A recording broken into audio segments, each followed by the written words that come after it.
আপনারা যদি সংস্কার করতে না পারেন আমাদের সবার মানে মতামত থাকবে যে আপনারা দুটো সময় জনগণের হাতে তুলে দেন, জনগণেই নিশ্চিত করবে এই কে ক্ষমতায় আসবে। আপনারা দয়া করে আপনারা যদি না পারেন দেশ চালাতে, আপনারা দয়া করে জনগণের হাতে ক্ষমতা দিয়ে দেন। ওরা ভোটে, সরাসরি ভোটে আপনার এই যে সরকার নির্বাচিত হবে। আমরা দীর্ঘ 17 বছর ছাত্রদল কখনো চায়ের তলে রাজনীতি করে নাই। ছাত্রদল চায়ের তলে যেহেতু রাজনীতি করে নাই, সে আর সব টার্গেট ছাত্রদলের মানে বিরুদ্ধেই করা হচ্ছে কেন? আপনারা দেখতে পাচ্ছেন যে পারভেজ হত্যাও যেভাবে হচ্ছে, সাম্যের হত্যাও সেই ছুরি আঘাতের মাধ্যমে হচ্ছে।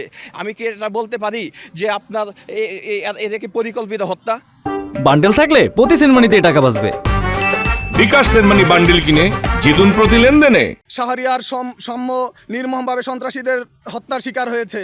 আমরা এই হত্যার তীব্র নিন্দা ও প্রতিবাদ জানাই। বাংলাদেশ আমরা দেখেছি বিগত 17 বছর হাসিনা রেজিমে ছাত্রদলের বিভিন্ন নেতাকর্মী গুম খুনের শিকার হয়েছে, কিন্তু হাসিনা পতনের পরও দেখা যায় ছাত্রদলের রক্ত এখনও শুকায় নাই। বিভিন্ন জায়গায় বিভিন্ন সময়ে ছাত্রদলের নেতাকর্মী নিহত হচ্ছে। গত 28শে ফেব্রুয়ারি আমরা দেখেছি চট্টগ্রামে ছাত্রদল কর্মী জসিম হত্যা শিকার হয়েছে। বিগত কয়েকদিন আগে আমরা দেখেছি প্রাইম এশিয়া বিশ্ববিদ্যালয়ের পারভেজ তার নিজ ক্যাম্পাসে খুন হয়েছে। তার এই ধারাবাহিকতা দেখলাম গত রাতে ছাত্রদলের নেতা, ঢাকা বিশ্ববিদ্যালয়ের মেধাবী শিক্ষার্থী এবং জুলাই আন্দোলনের যে অগ্রণী ভূমিকা পালন করেছে সেই ছাত্রনেতা তার নিজ ক্যাম্পাসে খুন হয়েছে। যদি এই সরকারকে বারবার বলে দিতে চাই, যদি আপনারা ক্যাম্পাসে শিক্ষার্থীদের নিরাপত্তা নিশ্চিত করতে না পারেন, তাহলে আপনারা নিজ ব্যর্থতার দায় স্বীকার করে পদত্যাগ করুন। বান্ডেল থাকলে প্রতি সেনমানিতে টাকা বাঁচবে। বিকাশ সেনমানি বান্ডিল কিনে জিতুন প্রতি লেনদেনে। আপনারা প্রত্যেকটি হলের ন্যায় লেডিস হলের শিক্ষার্থীদের নিরাপত্তা নিশ্চিত করুন। আমরা বিভিন্ন সময় গ্রুপগুলোতে দেখতে পাই, গ্রুপগুলোতে তাদের নিরাপত্তা নিয়ে বিভিন্ন ধরনের লেখালেখি করে।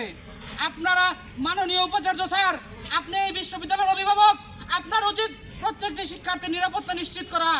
অন্যথায় আমরা ছাত্রদলের নেতাকর্মী সাধারণ শিক্ষার্থীদের সাথে নিয়ে আমরা মাঠে অবস্থান করব।